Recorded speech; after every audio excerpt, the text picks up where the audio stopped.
पाकिस्तान की क्रिकेट की हिस्ट्री में बाबर और रिजवान से ज़्यादा किसी ने T20 में रन ही नहीं किए। इतना परफॉर्म करने के बाद अगर मुझे इग्नोर किया जा रहा है, मुझे बोला जा रहा है कि ये T20 का प्लेयर नहीं है, और पाकिस्तान की हिस्ट्री में सबसे ज़्यादा रन मैंने किए हुए हूँ, एवरेज 40 की एवरेज और 130 के स्ट्राइक रेट के साथ, दूसरा रिजवान। मैं बाबर को यहाँ मशवरा दे रहा हूँ, एक रिटायर होने की सोचो भी मत, आओगे पाकिस्तान टीम में वापस। जो लोग आपको पीछे करना चाह रहे हैं आएंगे आप वापस, आओगे आप T20 क्रिकेट में ही आओगे वापस, ठीक है। बाबर और रिजवान से ज्यादा किसी ने T20 में रन ही नहीं किए। चले वो ठीक है। दूसरी चीज, जब आप इस किस्म की चीज रन को आप, सर सलमान अली आगा ने 20-22 T20 खेले हैं, 14 T20 खेले, 20-22 भी नहीं है, 14 उसने खेले, 15 भी नहीं खेले, 300 कुछ रन है। तो मेरा कहने T20 वाले का मुकाबला कर रहे हैं। नहीं, मैं 14 आजम को सलमान अली आगा से नहीं, मैं 14 Ali Agha is an all मैं 14 T20 वाली की बात ही नहीं कर रहा, मैं 14 T20 की बात नहीं कर रहा, मैं ये बात कर रहा हूँ, एक तरफ हम कहते हैं कि जी वो T20 का प्लेयर नहीं, उसका स्ट्राइक रेट 130 है, ये क्या है।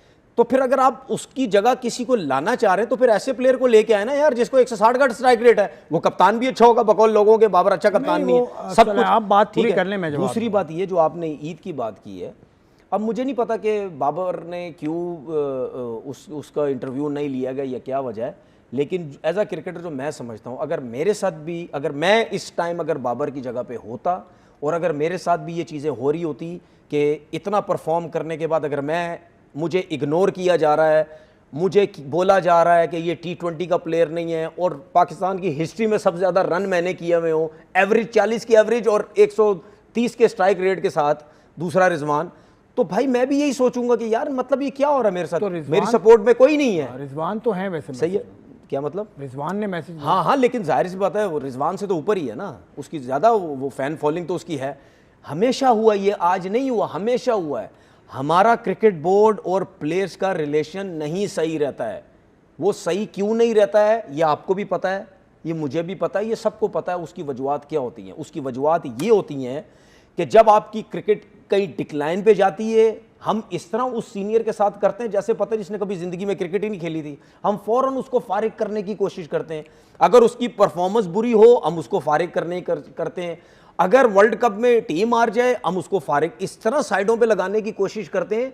यार जब एक लेवल पे बंदा चला जाता है ना, तो उसके साथ टैकल करना, उसको हैंडल करना एक जूनियर से डिफरेंट तरीक़ेकार होता है। आप एकदम से नहीं उसको इग्नोर कर सकते।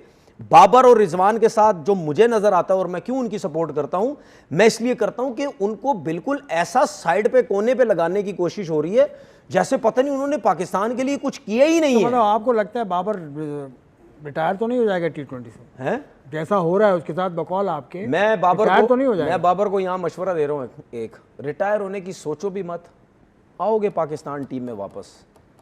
जो लोग आपको पीछे करना चाह रहे हैं आएंगे आप वापस, आओगे आप T20 क्रिकेट में ही आओगे वापस। ये भी आएगा वापस, रिजवान भी आएगा और शाहीन भी आएगा, ये तीनों पाकिस्तान टीम में T20 में वापस आएंगे।